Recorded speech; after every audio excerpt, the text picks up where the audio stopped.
সুস্থ অৱস্থাতে আছে কাৰাবন্দী ইমৰান খান। ইমৰানক সাক্ষাতৰ পাছত ভগ্নীয়ে প্ৰকাশ কৰিলে এই কথা। পিটিআইৰ তীব্ৰ প্ৰতিবাদৰ পাছত উজামা খানুমক সাক্ষাতৰ অনুমতি প্ৰদান কৰা হয়। ৰাৱালপিণ্ডিৰ আদিয়ালা কাৰাগাৰতে ইমৰান খান আছে, সুস্থ অৱস্থাত আছে। বহুদিন ধৰি ইমৰান খানক সাক্ষাৎ কৰিবলৈ দিয়া হোৱা নাছিল পৰিয়ালৰ লোকক বা কোনো আত্মীয়ক। ইমৰান খানক সেই হত্যা কৰা বুলি সন্দেহ ঘনীভূত হৈছিল।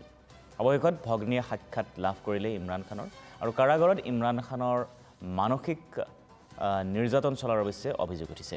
ইমৰানক মানসিক নিৰ্যাতন চলোৱা হৈছে কাৰাগাৰৰ ভিতৰত।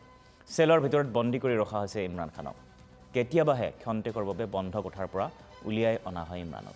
আসিম মুনিনৰ নিৰ্দেশতে ইমৰানক হাৰাশাস্তি কৰাৰ এই গুৰুতৰ অভিযোগ উত্থাপন কৰিছে তেওঁৰ ভগ্নীয়ে। কাৰণ যোৱা কিছুদিন ধৰি পাকিস্তানৰ পৰিস্থিতি উত্তপ্ত হৈ আছে। ইমৰান খানক হত্যাৰ এক অভিযোগ উঠিছিলে, আৰু ইমৰান খানক হত্যাৰ অভিযোগ এই কাৰণেই উঠিছিল যে ইমৰান খানক যোৱা দীৰ্ঘদিন ধৰি সাক্ষাৎ কৰিব দিয়া হোৱা নাছিল কাৰাগাৰত।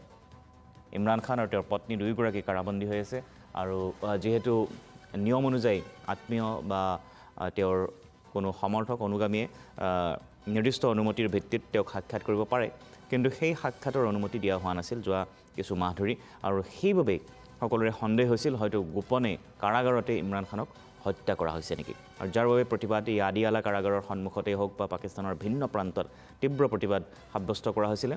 আৰু এই প্ৰতিবাদৰ অন্তত অৱশেষত তেওঁৰ ভগ্নীক সাক্ষাৎ কৰিবলৈ দিয়া হৈছে, আৰু ভগ্নীয়ে উল্লেখ কৰিছে যে ইমৰান খান সুস্থ আছে, কিন্তু মানসিকভাৱে তেওঁ কিছু ভাৰাক্ৰান্ত, আৰু কাৰাগাৰৰ ভিতৰত তেওঁক মানসিক অত্যাচাৰ চলোৱা হৈছে, আৰু যাৰ বাবে তেওঁ এই মুহূৰ্তত মানসিকভাৱে ভাৰাক্ৰান্ত হৈ আছে, যদিও শাৰীৰিকভাৱে সুস্থ ইমৰান খান।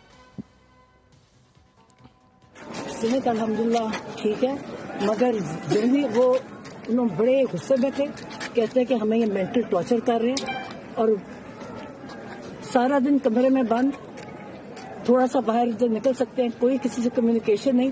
कहते हैं कि आसिम मुनीर जिम्मेदार है, ये सब कुछ हो रहा है। बाकी कितनी देर मुलाकात? अल्हम्दुलिल्लाह ठीक है, मगर जहनी वो उन्होंने बड़े गुस्से में थे, कहते हैं कि हमें ये मेंटल टॉर्चर कर रहे हैं, और सारा दिन कमरे में बंद, थोड़ा सा बाहर इधर निकल सकते हैं, कोई किसी से कम्युनिकेशन नहीं। कहते हैं कि आसिम मुनीर जिम्मेदार है, ये सब कुछ हो रहा है। बाकी कितनी देर मुलाकात?